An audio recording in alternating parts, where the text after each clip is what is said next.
You know those moments in a high-stakes meeting where maybe the budget is bleeding out or a project launch just hit a massive wall? Oh, yeah, everyone is just staring at the table. Right. And then someone in the back of the room leans back, sighs, and drops a line like, well, you get what you pay for. Hmm. It feels like such a throwaway line, doesn't it? Just this tired cliche to fill the awkward silence. It really does. But it's not. No, it's not.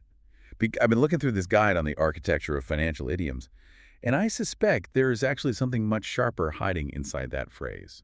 It feels less like small talk and more like a weapon. Oh, it is absolutely a weapon. But I think more than that, it's a diagnostic code. When a seasoned professional uses idioms like paying the piper, paying through the nose, or getting what you pay for, they aren't, just being colorful. They are describing highly specific types of financial risk and failure. The problem is that most people just use them interchangeably. We treat them all as synonyms for, well, this is really expensive. Which is dangerous.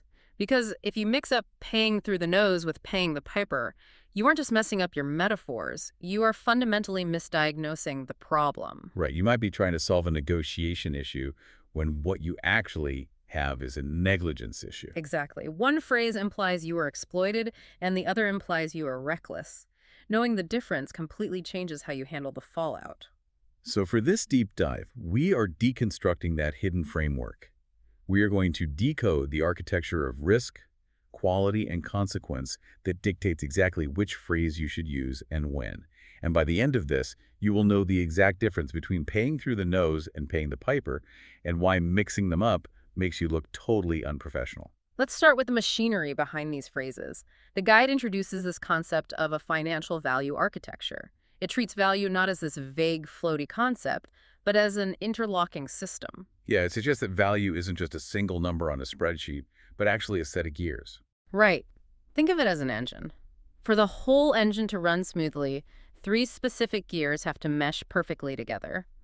First, you have the value matrix. That is your strategic asset. So that's the what? The actual product, the service, the deliverable you are building or buying. Correct. It represents the complexity of the work itself. Then, interlocking directly with that, you have fiscal weight. This is the currency standard. The cold, hard cash. The money, exactly. This is usually the easiest part for people to grasp because, well, it shows up right there on the invoice. We can measure it easily.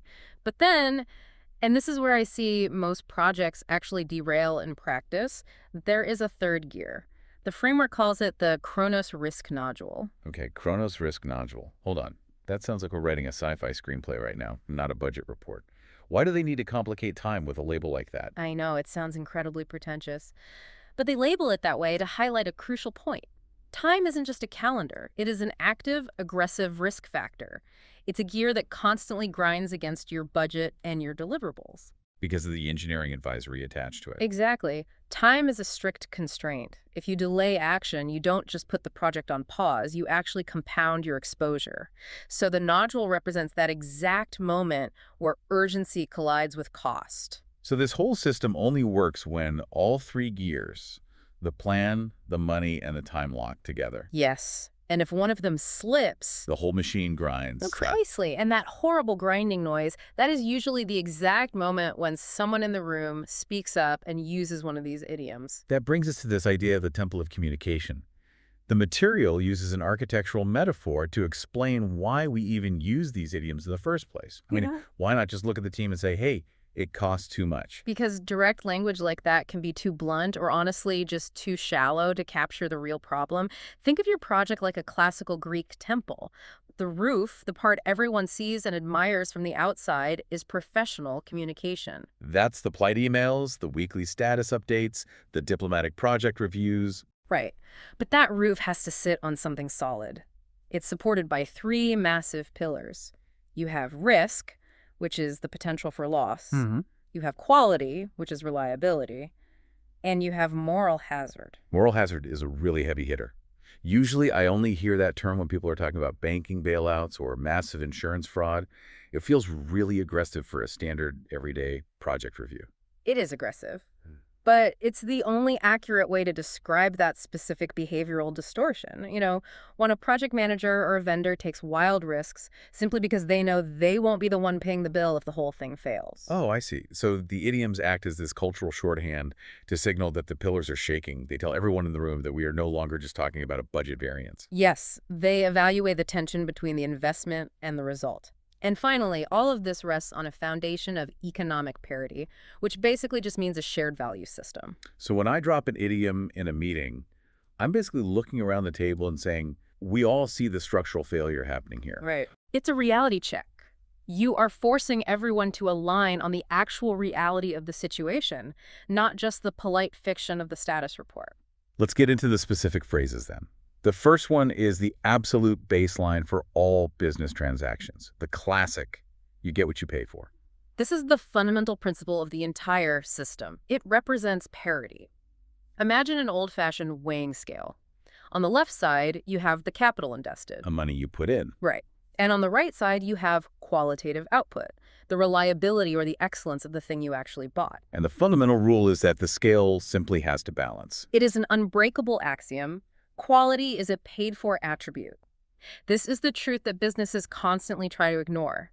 We completely delude ourselves into thinking we can hack the system, that we can get premium quality for a bargain basement investment. But the framework is brutal about this. Very brutal. It points out that short-term austerity, meaning trying to save a buck right now, almost always creates what they call a functional deficit later on. But let's be real about the practical usage here.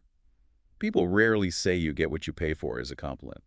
You don't buy a surprisingly good cup of coffee and happily say, wow, I really got what I paid for. No, you absolutely do not. You say it when the coffee tastes like mud. Exactly. That is the contextual application. It's almost always used with a highly specific tone, sarcasm, and regret.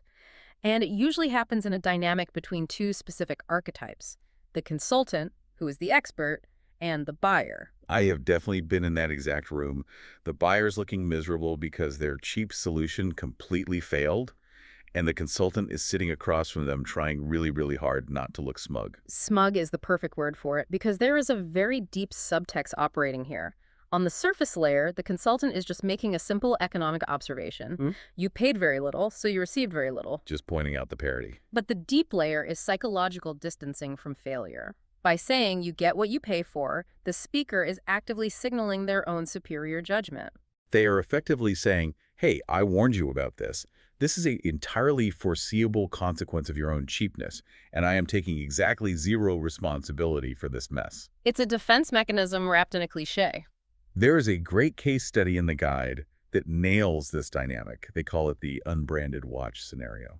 Or honestly, looking at it, we could easily call it the unbranded tech stack scenario, since this happens in IT procurement all the time. Oh, constantly. The narrative arc is always identical. You have the initial decision where the buyer purchases generic, unbranded technology just to save the budget. The initial capital outlay is super low. And they feel like geniuses. They beat the system. We've all seen this movie before. They are high-fiving over the incredible savings in Q1. And then they spend all of Q2, Q3, and Q4 fixing critical bugs and patching corrupted data. The device ultimately suffers from obsolescence and erratic data. The maintenance costs just spike out of control. Right, so the savings were a total illusion, and that is why the idiom is so damning.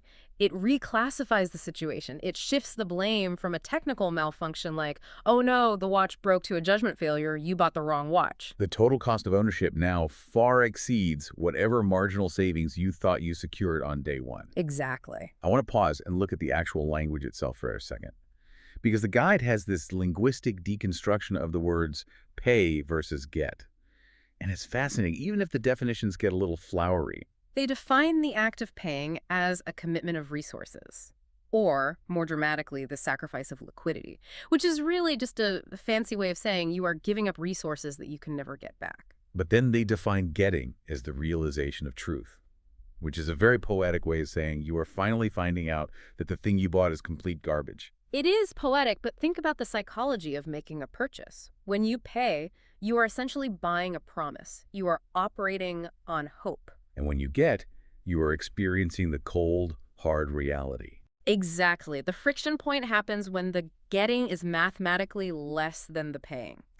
That gap between the promise and the reality is where all the frustration lives. Okay, so you get what you pay for is fundamentally about a fair exchange. Hmm. Even if it's a completely fair exchange of low quality for low cash, Yeah. the scale balances. Yes. But what happens when the exchange isn't fair at all? When you are paying absolute top dollar, but you have zero leverage in the situation. That shifts us away from parity entirely. Now we're looking at deviation type A, which the framework labels as exploitation. And that is where paying through the nose comes into play. That phrase always sounds physically painful to me. It's meant to. The domain here is exorbitant cost, but the critical nuance that people miss is that the cost was actually avoidable, or it's fundamentally unfair. So it's not just inflation. No. When you pay through the nose, it implies a profound failure of savvy or a failure of planning on your part. You aren't just paying the market rate for premium quality, you're being actively squeezed. The guide has a scenario for this labeled the price of poor planning. And it illustrates this perfectly using seasonal contracts. This is a classic example of the cost of hesitation. Imagine a mid-sized company that relies heavily on shipping containers. They absolutely know they need them for the Q4 holiday rush. It happens every year, but leadership drags their feet. Right, they don't lock in a contract during the off-season when prices are stable. Maybe they are indecisive, or maybe they're trying to aggressively time the market to save a few percent. But because they waited, they completely lose their leverage. Yes, now they are forced to participate in what's called a peak demand shortage. They're desperately buying when everyone else in the industry is desperately buying. So the price skyrockets. And not because the shipping containers are suddenly higher quality, but simply because the company has no other choice. It's basically a stupidity tax. It is harsh, but that is accurate. The core lesson here is that better foresight would have entirely mitigated the need to pay that unfair premium. So when you hear this phrase dropped in a meeting like, man, we really paid through the nose for that expedited shipping, it's not just a complaint about the invoice, it's an accusation. It means someone in the room messed up the timeline, and now the whole company is bleeding cash because of it. Which brings us to the third and final idiom. And honestly, this is the one that has always sounded the most ominous to me. Paying the piper. And for a very good reason. If paying through the nose is about exploitation or bad timing, paying the piper is deviation type B. Retrospective accountability. Retrospective accountability. That sounds incredibly serious, like the IRS or a regulatory agency is about to kick down the door. The best visual for this is an hourglass. The top half of the glass is filled with avoidance, and the bottom half is the reckoning. The equation is chillingly simple. Avoidance plus time equals an inevitable consequence. But how is this fundamentally different from paying through the nose? Because in both scenarios, the company is losing a massive amount of money. The dimension of time changes everything. Paying through the nose is immediate pain. You realize you lack leverage, and you write the massively inflated check right now to solve the problem. Immediate transaction. Right. But paying the piper is a delayed penalty for negligence. It implies that you actively did something wrong a long time ago. You intentionally cut a corner, or you ignored a compliance rule, and you actually got away with it for a while. The avoidance phase. Exactly. But now the sand has run out, and the bill has finally come due. The example they use here is the delayed reckoning in an industrial factory setting. And this feels a whole lot darker than just buying a cheap generic watch. It is much darker. The action taken in the scenario was ignoring critical safety regulations just to boost short-term profit margins. So they didn't just make a bad purchasing decision, they made a distinct moral choice to compromise safety to save cash. Yes. And the result? Catastrophic operational failure. The machine literally blows up. And the verdict is that the organization must now pay the piper. Because this idiom completely transcends simple transaction costs, it addresses moral and operational negligence. When you finally have to pay the piper, it is almost always because you thought you could outsmart the basic rules of the system. And the system eventually won. The system always wins. It is actually really useful to see these three concepts laid out side by side like this. It creates a sort of synthesis matrix for categorizing exactly how a project screwed up. It's a phenomenal triage checklist for leaders. If you are looking at a quality failure simply because the team was too cheap, that is parity. You got what you paid for. If it's a massively unfair price because the team was slow or indecisive. That is excess. You are paying through the nose. And if it is an absolute disaster because the team was fundamentally negligent. That is accountability. You are paying the piper. So, practically speaking for our listeners, what is the communicator's mandate here? Because you don't want to just be the annoying person in the strategy meeting correcting people's grammar. No, it's not about pedantic grammar at all. It is about strategic mastery. Your ultimate goal as a leader is to accurately match the linguistic cost to the situational reality. You want the words to actually reflect the severity of the crisis. Exactly. The guide suggests using this framework like a compass to find true north in a chaotic meeting. If you see a poor purchase, identify it clearly as a parity issue. Call it out. Say, look, we cheaped out on the vendor, so we got a cheap result. Let's fix our budget expectations. Okay, and if you see an unfair burden because someone waited too long to sign a contract, Identify it as excess. Frame it as, we are paying through the nose right now solely because we hesitated in Q2.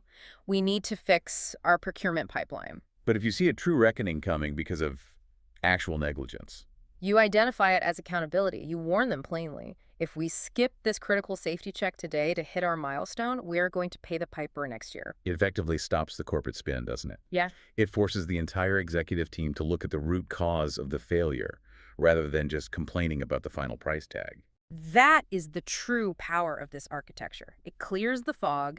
It turns these tired cliches into highly precise diagnostic tools for business failure. It really changes how I am going to listen in my next budget review. I think I have definitely been misdiagnosing paying the piper situations as just a stroke of bad luck. Most people do. It's easier on the ego to blame the market, but once you see the architecture and specifically the negligence component built into it, you really can't unsee it. I'm going to leave you with a final thought to mull over. We talked heavily about paying the piper being a delayed penalty, something you deliberately ignored 6 months ago that is violently blowing up today. The hourglass running out. Right. So take a hard look at your current projects. Look at the corners you are actively cutting right now just to hit those quarter's arbitrary numbers. The next time someone in your meeting casually says, well, we'll just have to pay the piper later, stop the meeting. Ask yourself, what safety regulation, what moral obligation, or what basic quality check are we ignoring right now? Because that delayed bill is always heavier than the original cost. And it always comes due. Thanks for joining us for this deep dive into the framework. We will see you next time.